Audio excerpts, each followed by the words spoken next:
The first item on the is in delegation. This is from PKOLS-Mount Douglas Conservancy. This is regarding ecological degradation concerns in PKOLS-Mount Douglas Park. Just ask that they come forward, and they'll have 10 minutes to present to Council. Council, it should be noted that they previously provided a presentation to the Natural Areas, Parks and Trails Advisory Committee. And it's my understanding that, in fact, they have requested 15 minutes. So if Council is prepared for that to happen, we need a motion to suspend the rules, and it requires a 2/3 vote to carry. Okay, so moved Councillor Westhaver and seconded Councillor Chambers. All those in favor of 15 minutes? Any opposed? I see none opposed, so that meets the threshold. So welcome very much. Hello, Michelle. Michelle Watts, and I am the Vice President of the PKOLS-Mount Douglas Conservancy, formerly known as the Friends of Mount Douglas Park. And I am here today to talk about some of the concerns about ecological degradation in PKOLS. Very brief overview of the park history. I'm going to talk about some of the conservation status rankings of the ecosystem in the park, the degradation that we're seeing, historical and current, talk a little bit about shifting baseline syndrome in the context of ecology, and then on a positive note, what can be done. So brief history.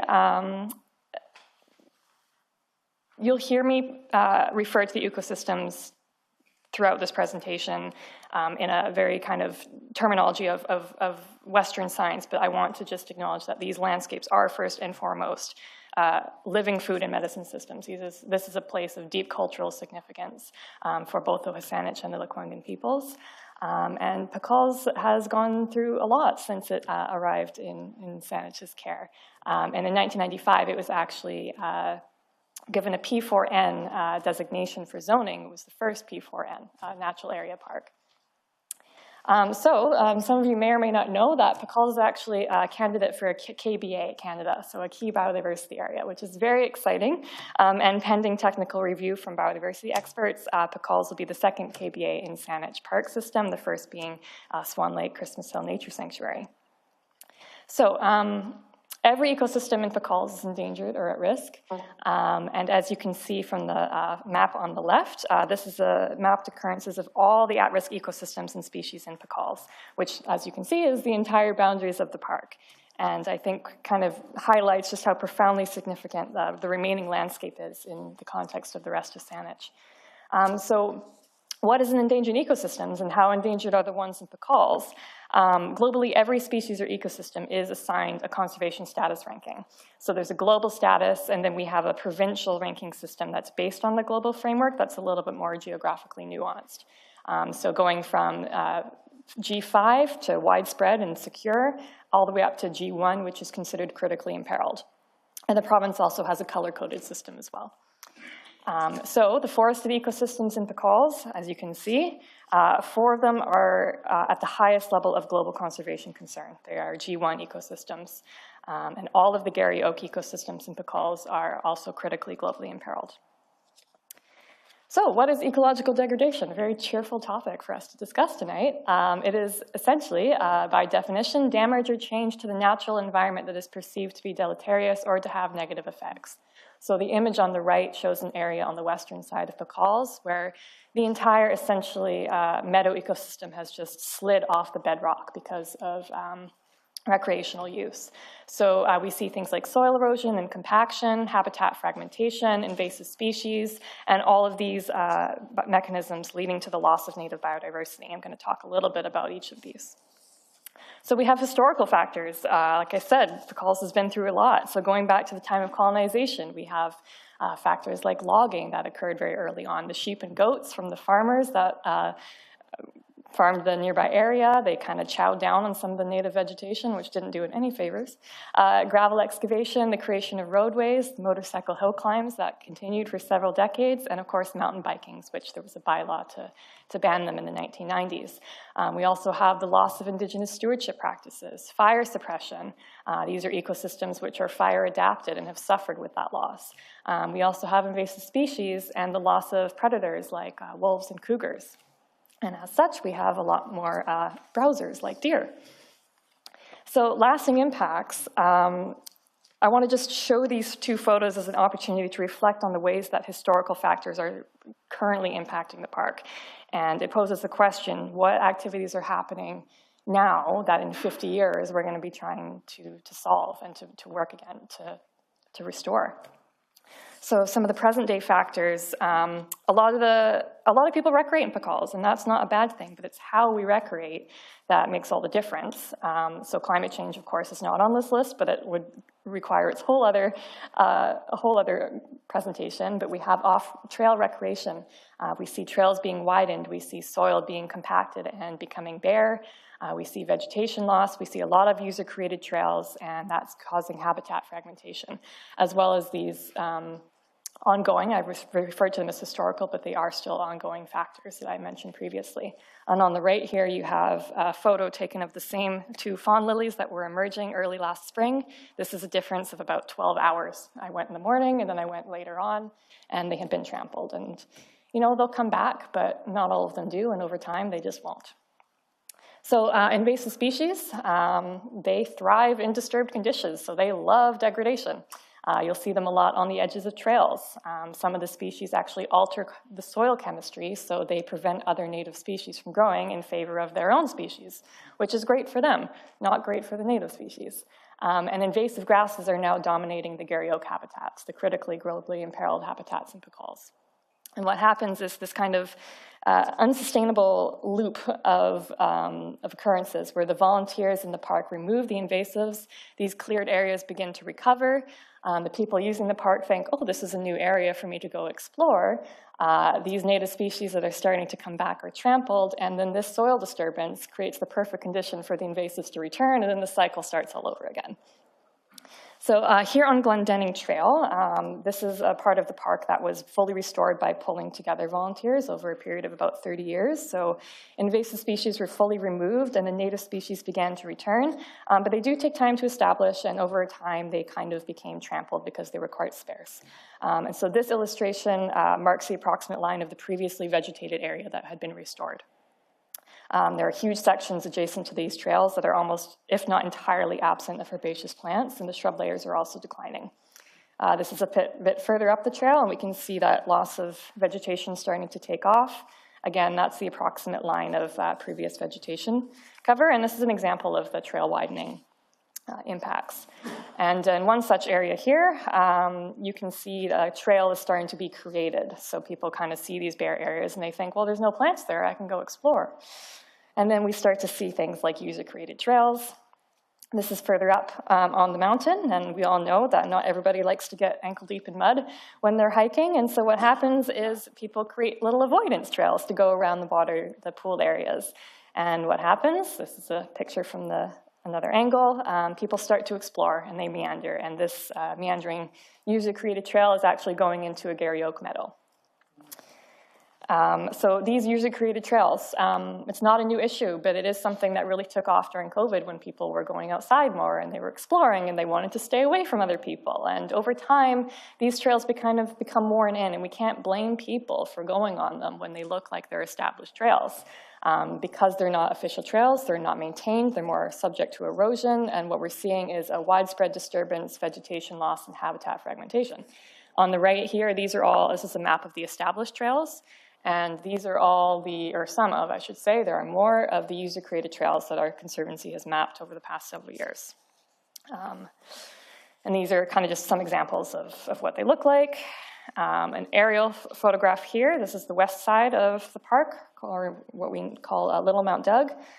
This is the formally designated trail, and these are just some of the informal trails branching off of it. And these are the estimated areas alongside the trails where we'd expect to see worsened ecological conditions as a result of that disturbance. And so habitat fragmentation, what does that mean? It's the division of habitat into smaller and smaller, more isolated fragments. And we start to see reduced core habitat for species that rely on intact ecological conditions. We see species that are not able to move or to spread, like plants or maybe even birds that require intact habitat to nest. And so what happens? Well, at least 9 species have disappeared from PKOLS since the time of colonization when these records began. At least 9. And There's one more. There's one plant where there's only one plant remaining. And this right here is a user-created trail that went right through the federally mapped critical habitat for this species. And it was actually, the arrow is right where it was growing. So there was a protective fence that was put up, but it was put up in the wrong season, so the plant was dormant and it wasn't protected. Park staff have since put up a more impactful fence, but the question is, why wasn't this rogue trail closed entirely? And the other question is, if more people knew that there were endangered species present, would they be willing to change their behavior? And so off-trail recreation, the issue is that people have unrestricted access to the park. They're not aware of its ecocultural significance, and so there are vegetation that is being trampled and destroyed. We're getting that loop of invasive species and disturbed soil. This is a destination for commercial dog walkers, and a lot of dogs love to go running and dig. And if you can see on the right here, in a camas meadow at that kind of iconic arbutus tree near the summit there, it's really devastating to see this happening. By and large, there is poor compliance with the posted signage, but there's also not enough signage. So again, we have to people need to know. People need to know. And I'm not a confrontational person, and I don't go around telling people they can and can't do things in our parks. But if I see somebody, you know, picking fawn lilies or digging around in the restoration site, I might say something like, hey, you know, you might not be aware, but this is a globally imperiled ecosystem, and it's really sensitive to off-trail activity. And some people, you know, they ignore you, they don't care, mind your own business, they say some colorful things I'm not going to repeat in the chambers. But how do most people respond is, oh my gosh, I had no idea, thank you for letting me know. Did you say globally imperiled? And why isn't that on any of the signs? There should be more fencing. I wish the trails were more clearly marked. People respond well when you give them this information. So the threats to PKOLS have been driven by humans, but the solutions are also going to be driven by humans. We know that not all recreational activities are compatible with natural areas. We know that people don't like to be told that what they're doing is wrong, but they do need more tools and information to know what to do, what is right. It's been my experience that most people do care about protecting nature, and the best way to create stewards is to educate them. So shifting baseline syndrome is a psychological and sociological phenomenon in which the context of ecology, it's where people's accepted thresholds for environmental conditions are constantly being lowered. So in the absence of past experience with historical ecological conditions, every new generation is accepting the situation before them as normal. So if somebody goes to PKOLS during wildfire season in 2026, they're not going to have any complaints because it is gorgeous. But 100 years ago, 200 years ago, this is a conceptual illustration, of course, but I think it gets the point across. So what can be done? Short-term solutions, we can close some of the rogue trails. We can let them be passively restored or actively restored. We can install strategic fencing in heavily degraded areas, and this does require considerable funding, but is absolutely essential, and it should be considered an invaluable long-term investment in the park's ecological integrity and well-being. And investing in improved interpretive signage explaining the park's ecological cultural significance to people, residents and visitors alike. Long-term solutions, more public outreach and education, filling those gaps of knowledge in, enhanced restoration and long-term monitoring projects, and fully leveraging Saanich's existing management guidelines, policies, and bylaws to deliver stronger conservation outcomes for the park. From the District of Saanich's very own natural areas management guidelines, our guidelines are to protect the highest areas of highest ecological integrity, which may mean that use and access needs to be restricted in highly sensitive park natural areas or where species at risk occur, to ensure that providing access does not result in fragmentation or degradation of ecologically intact park natural areas. These are direct quotes. But what are we seeing? We are seeing that fragmentation and degradation is occurring in the park's endangered ecosystems every day. And so I would ask each of you at the end of this presentation and going forward to reflect on what actions are within your power as policymakers to better protect Saanich's largest natural area park, which is often referred to as the gem, the heart of the Saanich Park system, at a time when its ecological integrity has never been more at risk. And so I thank you very much for the opportunity to present this to you tonight, and I hope you will go away asking yourself that question. So just to remind my colleagues, we can have questions. I understand from the introduction that this has already been to the Natural Area Committee, so we don't have to refer it back to that committee, I would imagine. But if people have questions, that is acceptable. So I see Councillor Chambers.